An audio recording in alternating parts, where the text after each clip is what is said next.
Today we're at the Kennedy Space Center where we are doing some really amazing things.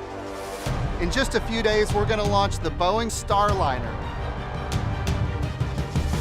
With the completion of this test, we will be one step closer to launching American astronauts on American rockets from American soil for the first time since the retirement of the space shuttles in 2011.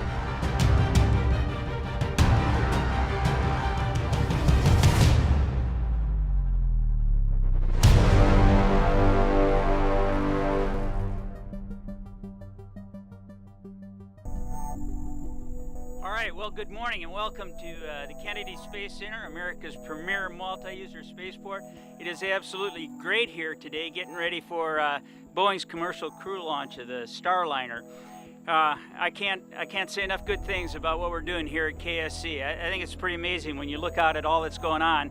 And today we've got our NASA Administrator Jim Bridenstine and this awesome Boeing commercial crew cadre. I remember it wasn't too long ago it was announced that the space shuttles were going to retire. The Constellation program was going to be canceled. And of course, here at the Space Coast in Central Florida, there was a lot of concerns and a lot of families were hurting. But Bob, because of your leadership and the great things you've done, you've transformed this facility into a multi-user spaceport where we've got commercial activities happening side by side with government activities. These are very exciting times for the Kennedy Space Center, very exciting times for Central Florida.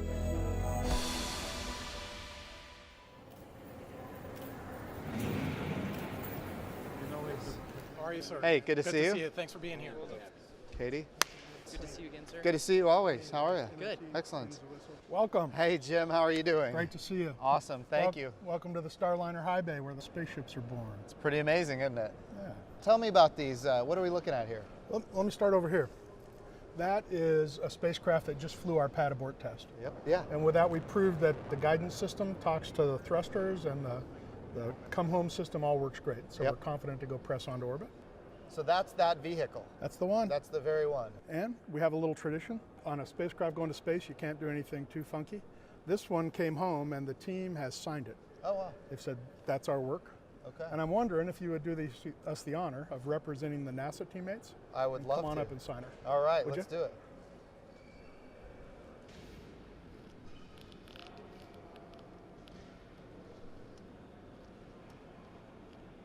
This was a test vehicle. Can I show you the first one to carry people? Absolutely. Let's go talk to Chris Ferguson. He's going to fly in her. Okay.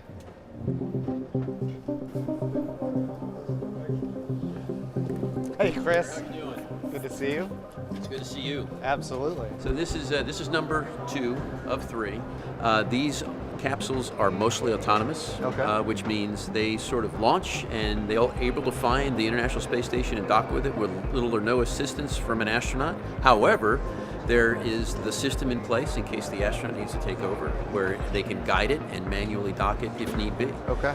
With an autonomous vehicle, we are largely a monitor, right, to make sure things go off as they're supposed to, and that an action, if it was intended, is in fact completed. And the way we manage that is we actually watch the script execute right on the screen. So, Chris, you personally are going to fly on this vehicle, and maybe multiple times into the future. I mean, who knows? And this is historic. You as a Boeing astronaut are really blazing a trail. I think that this is the beginning of something that we'll see a lot more of. You know, early on, we had military pilots work hand in hand with the government test pilots to develop airplanes, and I think what you're seeing now is just an extension of that. As a nation, as an agency, we need to see a lot more commercial astronauts and a lot more commercial activities in space. Ultimately, because that's how the future is going to be. We need to see lines of effort that include advanced manufacturing and industrialized biomedicine in space, with a lot of the capital coming not from just the American taxpayer, but capital coming from private industry, improving the lives of humans here on Earth. And that's what the commercial industry is all about, and that's why we need commercial astronauts.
Mr. Administrator, Mike. welcome to the 12th floor. Thank you. It's good to be here. Sir, good to see you. Nicole, good to see you guys. I'll tell you, it looks tall from the ground, but when you're up here, it feels a lot taller than it feels looks from the tall. ground, especially with these winds. Well, I'll tell you, you can really feel the wind when you're up here, and I can imagine maybe tomorrow the wind won't be so high, but certainly I can imagine when you go across this. I know it's an access arm, but it looks like a very narrow catwalk if you ask me. Well, we'll be coming out here in our spacesuits. Yeah. And we're going to be, even though we're steely, aviators, we're still going to have a lot of emotions. This is our last moments on planet Earth before we go launch into space. Yeah. And the winds are actually a blessing, because in space station, there's no wind, right? Right. And so everything's the same all the time. And then here we're getting like a kiss from Mother Earth as we get ready. So we walk across here, we walk down this access arm, we can feel the positive energy from all the people that worked so hard on this mission, and then we go in and close those doors. We're just feeling proud, we're feeling a little bit scared, a little bit anxious, but we're like totally trusting our training, we're totally trusting Team NASA, Team Boeing, and the United Launch Alliance. So of course you can see your Starliner sitting there on top, and that's where Spanky and I and Fergie, when we climb in through the crew access arm right into the side hatch, we go to Starliner. On the top of that is the IVA hatch, and that's what's going to dock with the International Space Station. Beneath Starliner, you can see the service module. That's where it has a lot of our life support system, our prop, the engines while we're orbiting and maneuvering in space. And then below that, you can see this amazing Atlas fight rocket. Well, I'll tell you, what you guys are doing is going to inspire the nation, but not just our nation, also people all around the world that are going to be watching this. So thank you so much for what you do. Thanks for the opportunity. Thank you. Thank you, sir. We'll do well. All right. Sonny, what are we doing here? So we're at Spacecraft Launch Complex 41, standing in the shadow of the Atlas V with the Starliner on top, with the crew access arm connected to it, ready actually for people to eventually get on board. We got Rosie, the mannequin inside that is instrumented, and so we're going to get some data to see what our ride's going to be like when Josh and I actually get to fly on this thing, probably at the end of next year. Great. And Josh, what's your role in this? To not mess anything up is the goal today. This is the capsule that Sonny and I are going to have a chance to fly in, along with two others. And so we're following the whole process from beginning to end. From launch tomorrow morning to docking the next day and to landing a week and a half later. For me, it's just a situation where I find myself pinching myself. It's just, it's incredible to see this happen. We're living science fiction. It's really happening right here. We've actually done a lot of engineering work with the Boeing team to work on the software, so when the humans are interacting, they've got that situational awareness of all the automation that's processing in the spacecraft and how we would recognize if there was an issue or a problem and how we would interact with it. We're looking at where our future is. We have a $400 billion space economy. What you're doing is leading the way for that space economy, lowering the cost of space travel and providing more access to more humans on Earth to get to space.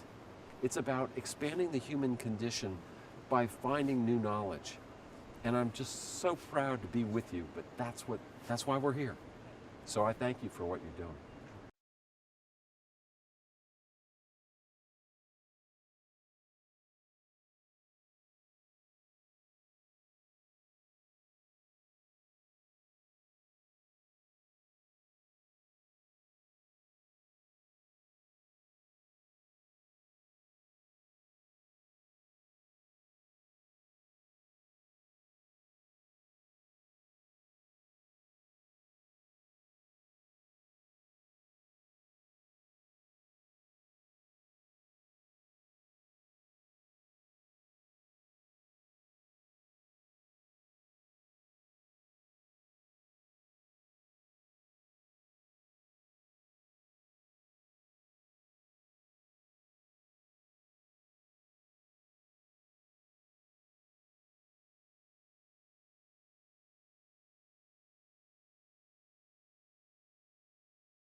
had a great launch this morning, and the Starliner is now in orbit around the Earth, and that's because of the great work that you here at Boeing have done with your partners at NASA. That's important, and it needs to be recognized. And I know, I see that look around, I see a lot of people that are concerned and worried about the fact that the insertion burn did not go according to plan. And it's of course a concern to me as well. It's a concern to all of us. But here's why we test. Because we're going to learn things. And from what we learn, we're going to make changes and we will move forward. That's what we do. And so this is a good day. It's a good day. We train extensively for this type of contingency. And had we been on board, there could have been actions that we could have taken. This vehicle is a new level of automation that we've never seen before. And so what we're really doing is we're testing that automation. And that's why you have test pilots on board, especially for these early missions. That's our job. That's what we're trained to do. We are looking forward to flying on Starliner. We don't have any safety concerns. Everything on the ascent, all the systems that would keep us safe have functioned properly on the launch and currently on the vehicle. We're looking forward to all the test data, and we're looking forward to landing at White Sands. Good morning from Starliner Mission Control in Houston. It's December 22nd, 2019, and we think this will be a day to remember. We have chosen the longest night of the year to bring Starliner home. Happy winter solstice to everyone.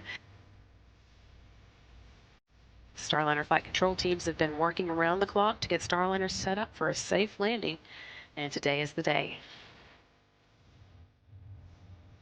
The entire team here in the metal room is quietly watching, making sure all the systems continue to look good. And we see three main chutes. We see the red, white, and blue as Starliner descends. Base heat shield has jettisoned. That is the base heat shield falling away as planned. Airbags are inflating. And that is the last of the milestones. So now all that's left is for Starliner to float down to the surface of the desert. And Starliner touches down in the desert in New Mexico. An historic landing in White Sands, New Mexico concludes the first flight test of Boeing's Starliner spacecraft. The first time an American-made, human-rated capsule has landed on land. Congratulations, Starliner. Congratulations, indeed. This is my first spacecraft landing. It was incredible in sea. We're so excited for the Boeing and NASA team and the recovery forces today. Just did an incredible job. We got a lot of data on the launch, the orbital portion of the flight. Being able to just watch the entire sequence from the ground on down was just fantastic. Really clean landing. We had a beautiful, amazing team all out here ready to support. Everybody was pumped. Everybody was cheering. It was spectacular. I mean, she's back. She's home. We are really, first and foremost, pleased with how this team came together. Flying a different trajectory, different aero shape. You can only test that at scale. That went terrific. Return is something that you can't really test. You got to put your heat shield on and go through the heat regime. Today, it couldn't really have gone any better. The ground crews, Chris, Nicole, Mike, they're telling us there's hardly any charring, perfectly level on our airbags, and that bodes really well for reusability.